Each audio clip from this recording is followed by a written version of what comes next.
அஸ்ஸலாமு அலைக்கும். எங்களுக்கு ஆதரவு தந்து கொண்டிருக்கும் உங்கள் அனைவருக்காகவும் அல்லாஹ்விடம் துஆ செய்கிறோம். அல்லாஹ் உங்களுக்கு நன்மையை அள்ளித்தந்து இம்மையிலும் மறுமையிலும் கண்ணியப்படுத்துவானாக. ஆமீன். மறக்காம லைக் பண்ணுங்க, சப்ஸ்கிரைப் பண்ணுங்க. அல்ஹம்துலில்லாஹ். அளவற்ற அருளாளன் நிகரற்ற அன்புடையோனுமாகிய அல்லாஹுவின் திருப்பெயரால் நிறைவுடைய வாழ்வளித்து இந்நெடுநிலத்தை காப்பதற்கு மறையளித்த இறைவனுக்கே மாபெரும் புகழ் அனைத்தும். அல்லாஹ்வுக்காக சொந்த வாழ்விடத்தை துறந்து புலம்பெயர்ந்து வேற்றோருக்கு செல்வது ஹிஜ்ரத் என கூறப்படுகிறது. அரபு மண்ணில் ஏற்பட்ட நெருக்கடியால் முஸ்லிம்கள் நிம்மதியாக வாழ முடியாது இருந்தனர். இந்நிலையில் இறைவனுக்காக எல்லாவற்றையும் அர்ப்பணிக்க துணிந்த தம் தோழர்களை அழைத்து அன்னலார், இறைவனின் பூமி மிக விசாலமானது. நீங்கள் ஏதாவது ஒரு இடத்தை தேர்ந்தெடுத்து அந்நியாயக்காரர்களிடமிருந்து ஒதுங்கி மகிழ்ச்சியாக வாழுங்கள். ஒரு நாள் மீண்டும் நீங்கள் இங்கு வந்து வாழும் சூழ்நிலை வரக்கூடும் என மொழிந்தார்கள். நாங்கள் எங்கே செல்வது என்பதை நீங்களே அறிவித்தால் நல்லது என தோழர்கள் கோரினார்கள். அபிசீனியா நாட்டுக்கு சென்று விடுங்கள். அங்குள்ள அரசர் மிக நீதியானவர். அவர் யாரையும் கொடுமைப்படுத்துவதில்லை. மக்கள் அங்கே மிகவும் அமைதியாக வாழ்ந்து வருகிறார்கள் என அண்ணல் நபி நாயகம் ஸல்லல்லாஹு அலைஹி வஸல்லம் அவர்கள் மொழிந்தார்கள். அபிசீனியா ஆப்பிரிக்கா கண்டத்தின் ஒரு நாடு. அது அரேபியாவுக்கு மிக அருகில் உள்ளது. அந்த இரு நாடுகளுக்கிடையேதான் செங்கடல் உள்ளது. அபிசீனியா அரசரின் பெயர் நஜ்ஜாஜி. அவர் கிறிஸ்துவ மதத்தைச் சேர்ந்தவர். ரஜப் மாதம் நபித்துவம் கிடைத்த 5வது ஆண்டு புலம்பெயர இறையாணை கிடைத்தது. 2 3 4 என முஸ்லிம்கள் அபிசீனியா சென்று கொண்டிருந்தார்கள். படிப்படியாக முஸ்லிம்களின் தொகை அபிசீனியாவில் பெருகிக் கொண்டிருந்தது. சென்றவர்களை எல்லாம் நஜ்ஜாஜி அன்போடு வரவேற்று அவர்களுக்கு வேண்டிய வசதிகளை செய்து கொடுத்தார். குறைஷியர்களுக்கு இச்செய்தி எட்டியதும் அவர்கள் மனம் பற்றி எரிந்தது. அவர்கள் மிகவும் கோபம் கொண்டனர். குறைஷியர் கோபம் கொள்ள காரணம் என்ன? முஸ்லிம்கள் அவர்களுக்கு என்ன கேடு விளைவித்தார்கள்? முஸ்லிம் அப்பாவிகள் வீடு வாசல்களை துறந்தல்லவா சென்றனர். இதனால் குறைஷிகளுக்கு அல்லவா நிம்மதி கிடைத்தது. குறைஷிகள் அஞ்ச காரணம் இருந்தது. வெளியிலிருந்த முஸ்லிம்களுக்கு உதவி கிடைக்குமாயின் குறைஷியர் பலம் குன்றிவிடுமே.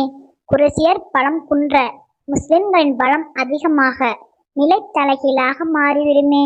குறைஷியர் குரல் முழங்களாக முஸ்லிம்களின் குரல் முழக்கமாக சிலைகளுக்கு இறுதி நாள் வந்துவிடுமே என இறை நிராகரிப்பாளர்கள் எண்ணத் தொடங்கினர்.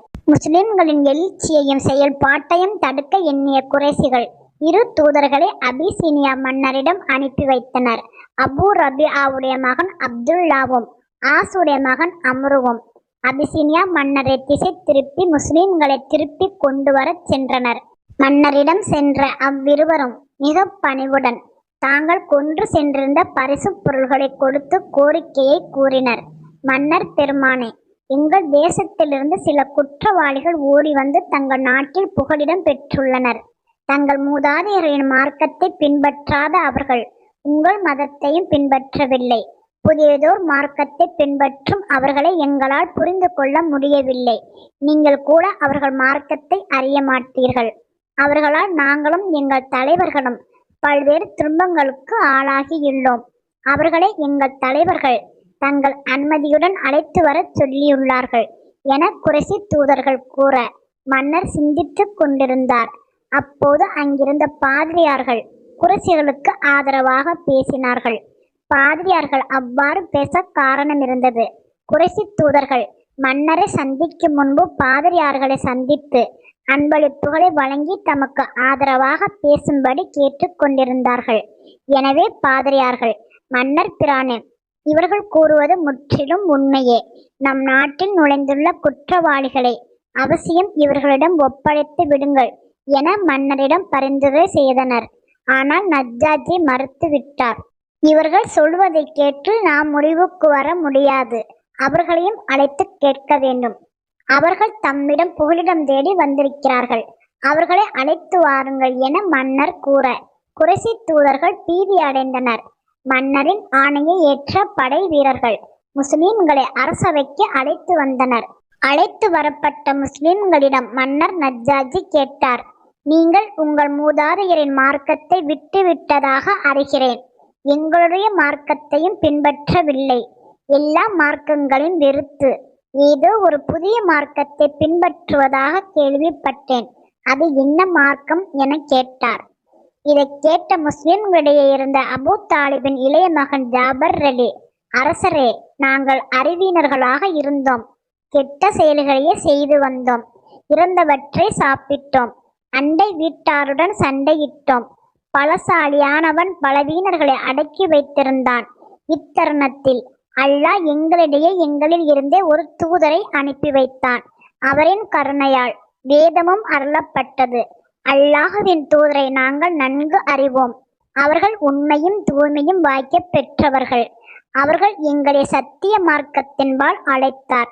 அல்லாஹ் ஒருவனையே வணங்க வேண்டும். உயிரற்ற சிலைகளை வணங்குவதை விட்டுவிட வேண்டும்.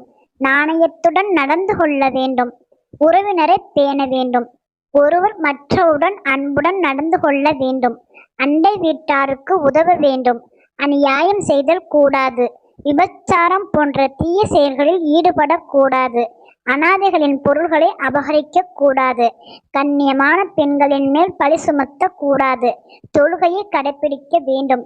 தான தர்மங்கள் செய்ய வேண்டும் என அல்லாஹ்வின் தூதர் பணித்தார்கள்.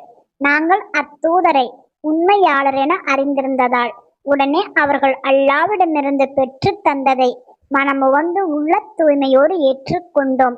இதுதான் நாங்கள் செய்த குற்றம். இதனால் எங்கள் சமுதாயத்தினர் எங்கள் மேல் கோபங்கொண்டு கொடுஞ்செயல் புரிந்தனர். எங்களை பழையபடி தவறான வழிகளில் அடைந்து திரியுமாறு வற்புறுத்தினர்.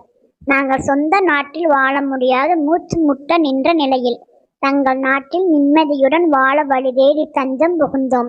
கொடுமைகளிலிருந்து மீண்ட நாங்கள் இங்கே அமைதியுடன் வாழ்ந்து கொண்டிருக்கிறோம் என விளக்கமாக கூறினார். இதை கேட்ட நஜ்ஜாஜி, உங்கள் தூதருக்கு இறங்கிய வேத வசனங்களை நானும் கேட்க விரும்புகிறேன். உங்களுக்கு தெரிந்த சில வேத வசனங்களை ஓதி காட்ட முடியுமா என கேட்டார். ஜாபர் அலி திருக்குர்ஆனின் 19வது அத்தியாயமான மரியமின் சில வசனங்களை ஓதி காட்டினார். ஜாபர் அலி ஓதியதை கேட்ட நஜ்ஜாஜி திருக்குர்ஆன் வசனங்களால் ஈர்க்கப்பட்டு உறைந்து விட்டார். அவருடைய கண்களிலிருந்து வடிந்த கண்ணீர் தாடியை நனைத்து விட்டது. அங்கிருந்த பாதிரியார்கள் கூட உளம் நகிழ்ந்து கண்ணீர் சிந்தினர். அவர்களின் தாடிகளோடு கையில் வைத்திருந்த ஆகம நூல்களும் நனைந்தன. பிறகு நஜ்ஜாஜி, இறைவன் மீது ஆணை, இதுவும் ஈசா அலைஹிஸ்ஸலாம் மீதும் இறங்கிய வேதமும் ஒரே ஊற்றின் இரு கண்களே, ஒரே ஒளியின் இரு திரிகளே என கூறி உள்ளம் பூரித்தார். மன நிறைவோடு இருந்த மன்னர் நஜ்ஜாஜி குறைசி தூதர்களிடம், நீங்கள் இப்போது இங்கிருந்து சென்று விடுங்கள். இறைவன் மீது ஆணையாக இவர்கள் இங்கிருந்து வரமாட்டார்கள் என கூறினார். ஜாபர் அலி அவர்களின் விளக்கமும் திருக்குர்ஆன் வசனமும் நஜ்ஜாஜியை மனம் மாற்றி முஸ்லிம்களின்பால் அனுதாபம் கொள்ள வைத்தன. அவர்களை கொடுமைக்கார விரோதிகளிடம் ஒப்படைக்க அவர் மனம் விரும்பவில்லை. குறைசிகள் வழங்கிய அன்பளிப்புகளை திருப்பி கொடுத்த நஜ்ஜாஜி அவர்களை மேற்கொண்டு பேச அனுமதிக்கவில்லை. மழையளவு பொன்னை பரிசாக கொடுத்தாலும் நஜ்ஜாஜி முஸ்லிம்களை ஒப்படைக்க விரும்பவில்லை. குறைசி தூதர்கள் முகத்தை தொங்க விட்டு கொண்டு மக்காவுக்கு திரும்பினர். முஸ்லிம்கள் அபிசீனியாவில் நிம்மதியாகவும் சுகமாகவும் வாழத் தொடங்கினர். இதன் தொடர்ச்சி இன்ஷா அல்லாஹ் வரும் நாட்களில் கேட்கலாம். இறைவனுக்கு அஞ்சுவோம். இறைவனின் கட்டளைக்கு கீழ்ப்படிவோம். தபாரக் அல்லாஹ். அல்ஹம்துலில்லாஹ்.